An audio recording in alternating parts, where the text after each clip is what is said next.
Assalamualaikum warahmatullahi wabarakatuh.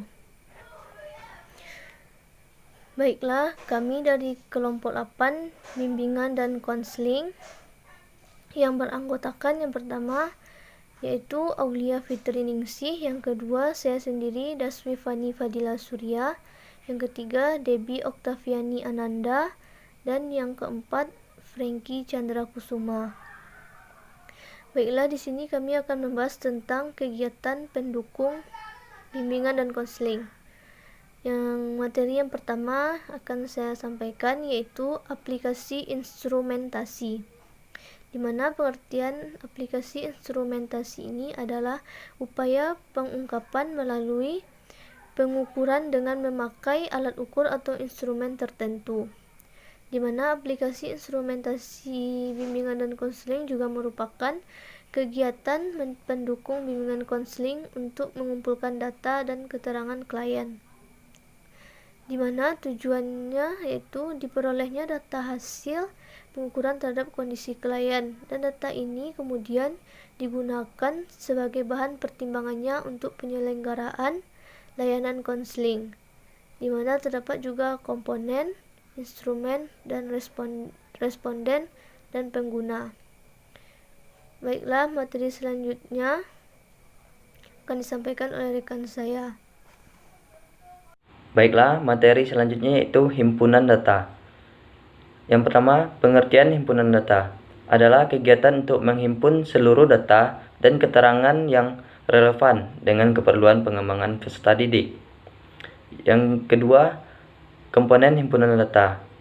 Itu ada jenis data, data pribadi, data kelompok, dan data umum.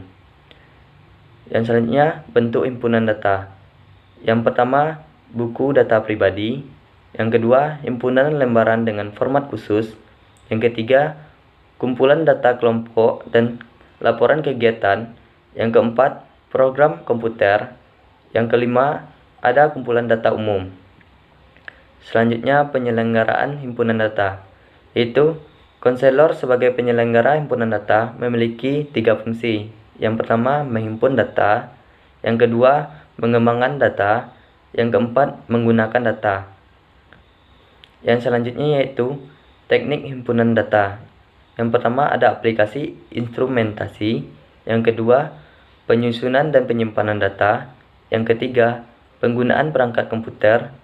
Yang keempat, ada tenaga administrasi. Dan yang selanjutnya, pelaksanaan kegiatan himpunan data. Yang pertama, perencanaan, yaitu menetapkan jenis dan klasifikasi data serta sumber-sumbernya. Yang kedua, pelaksanaan, yaitu memetik dan memasukkan ke dalam himpunan data sesuai dengan klasifikasi, memanfaatkan data, dan memelihara dan mengembangkan himpunan data. Yang ketiga yaitu evaluasi, yaitu mengkaji efisiensi, sistematika, dan penggunaan fasilitas yang digunakan untuk memeriksa kelengkapan dan kemanfaatan himpunan data. Yang keempat, analisis hasil evaluasi, yaitu melaksanakan analisis terhadap hasil evaluasi berkenaan dengan kelengkapan, keakuratan, dan efisiensi penyelenggaraannya. Yang kelima yaitu tindak lanjut, mengembangkan himpunan data yang mencangkup yang pertama, bentuk, klasifikasi, dan sistematika data. Yang kedua, kelengkapan, keakuratan, ketepatan, dan keaktualan data. Yang ketiga, kemanfaatan data. Yang keempat, penggunaan teknologi. Yang kelima, teknik penyelenggaraan. Yang keenam yaitu pelaporan, yaitu adalah menyusun laporan himpunan data, menyampaikan laporan, mendokumentasi laporan, dan sebagai konselor atau penyelenggara himpunan data memiliki fungsi menghimpun data, mengembangkan data, dan menggunakan data. Baiklah, materi selanjutnya akan dijelaskan oleh Debbie. Saya akan melanjutkan materi mengenai kunjungan rumah. Kunjungan rumah merupakan kegiatan untuk memperoleh data, keterangan, kemudahan, dan komitmen bagi terentaskannya permasalahan peserta didik melalui kunjungan rumah klien. Operasionalisasi dalam kegiatan ini adalah ada perencanaan, pelaksanaan, evaluasi dan analisis, dan kemudian tindak lanjut. Nah, apa aja sih isinya? Nah, yang pertama itu ada perencanaan. Perencanaannya itu menetapkan kasus yang memerlukan kunjungan rumah, meyakinkan klien akan kunjungan rumah, menyiapkan data dan informasi yang dikomunikasikan dengan keluarga. Kemudian pelaksanaan. Pelaksanaannya mengkomunikasikan rencana pelaksanaan kunjungan rumah tersebut, melakukan kunjungan rumah berupa bertemu anggota keluarga, membahas masalah klien, melengkapi data, kemudian mengembangkan komitmen, menyelenggarakan konseling keluarga, dan merekam dan menyimpulkan hasil dari kunjungan rumah tersebut. Kemudian evaluasi dan analisis. Mengevaluasi proses pelaksanaan kunjungan rumah, mengevaluasi kelengkapan dan keakuratan data hasil kunjungan rumah serta komitmen dari orang tua atau wali, mengevaluasi penggunaan data dalam rangka pengentasan masalah klien, dan menganalisis terhadap efektivitas pengguna hasil kunjungan rumah terhadap penanganan kasus. Dan yang terakhir itu ada tindak lanjut. Tindakan selanjutnya adalah mempertimbangkan apakah perlu dilaksanakan kunjungan rumah ulang atau lanjutan, dan mempertimbangkan tindak lanjutnya layanan dengan menggunakan hasil kunjungan rumah yang lebih lengkap dan akurat. Nah, materi selanjutnya itu ada konferensi kasus. Pengertiannya itu merupakan kegiatan untuk membahas permasalahan peserta didik dalam suatu pertemuan yang dihadiri oleh pihak-pihak yang dapat memberikan keterangan, kemudahan, dan komitmen bagi permasalahan klien. Kemudian ada tujuannya juga loh. Tujuannya itu data yang lebih lengkap.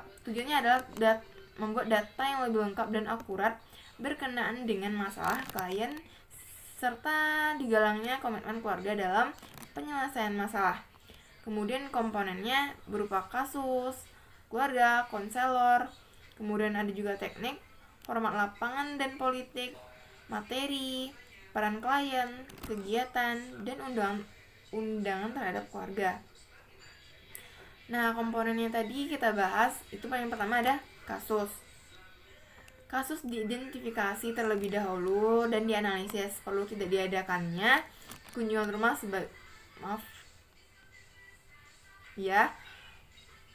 saya ulangi. Yang pertama itu ada kasus, diidentifikasinya terlebih dahulu dan dianalisis perlu tidak diadakannya kunjungan rumah sebagai tindak lanjut dan penanganan kasus tersebut. Yang kedua, keluarga. Yang hendaknya diperhatikan itu ada orang tua atau wali, anggota keluarga lain, mungkin orang-orang di lingkungan keluarga, kemudian kondisi ekonomi dan hubungan sosial emosional. Kemudian konselor. Konselor itu sebagai penyelenggara layanan kunjungan rumah. Baiklah, sekian materi yang saya sampaikan. Saya kembalikan kepada moderator. Terima kasih kepada Saudari Debbie. Materi selanjutnya yaitu tampilan kepustakaan. Tampilan kepustakaan adalah kegiatan yang menyediakan berbagai bahan pustaka yang dapat digunakan oleh peserta didik dalam mengembangkan pribadi, kemampuan sosial, kegiatan belajar, dan karirnya. Kegiatan pendukung tampilan kepustakaan membantu klien dalam memperkaya dan memperkuat dirinya yang berkenaan dengan permasalahan yang dialami dan dibahas bersama dengan konselor pada khususnya dan dalam pengembangan diri pada umumnya.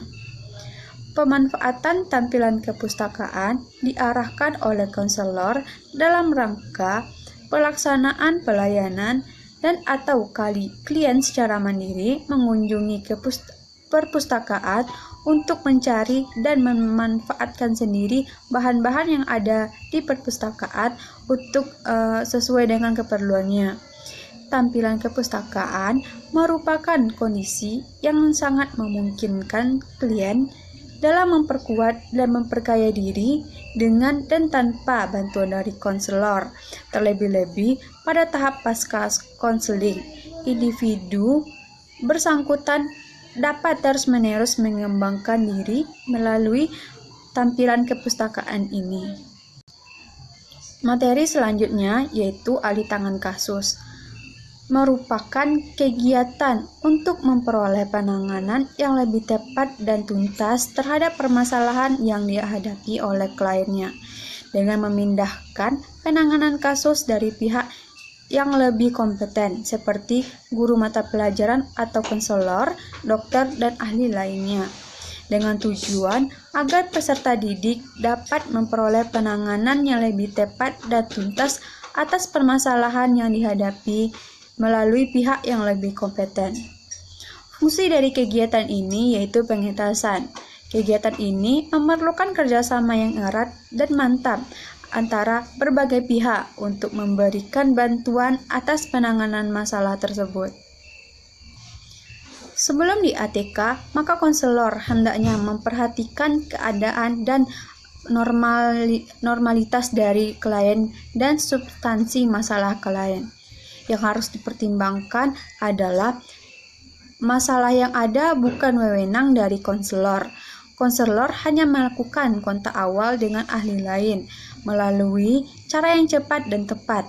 Jika ditanggapi dengan positif ahli lain yang dihubungi, maka klien dapat bertemu dengan ahli lain dengan membawa surat pengantar jika diperlukan. Operasional yang perlu dilakukan dalam ahli tangan kasus ini adalah yang pertama yaitu perencanaan, menetapkan kasus yang akan di ATK, meyakinkan klien, menghubungi ahli lain yang menjadi arah ATK, menyiapkan materi dan kelengkapan administrasi lainnya. Yang kedua yaitu pelaksanaan, mengkomunikasikan rencana ATK ke pihak terkait dan mengalihtangankan klien kepada pihak terkait tersebut.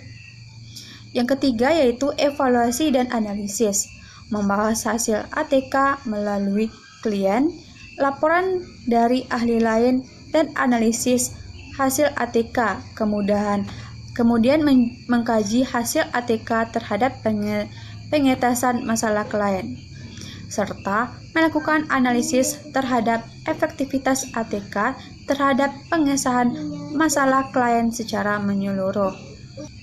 Yang keempat yaitu tindak lanjut. Tindak lanjut dilakukan karena penyelenggaraan kegiatan lanjutan oleh konselor jika diperlukan atau klien memerlukan ATK ke ahli lain lagi, serta menyusun laporan kegiatan ATK, menyampaikan laporan dan mendokumentasikan laporan. Baiklah, hanya sekian materi dari kelompok kami. Salah dan janggal kami mohon maaf. Akhir kata, Assalamualaikum warahmatullahi wabarakatuh.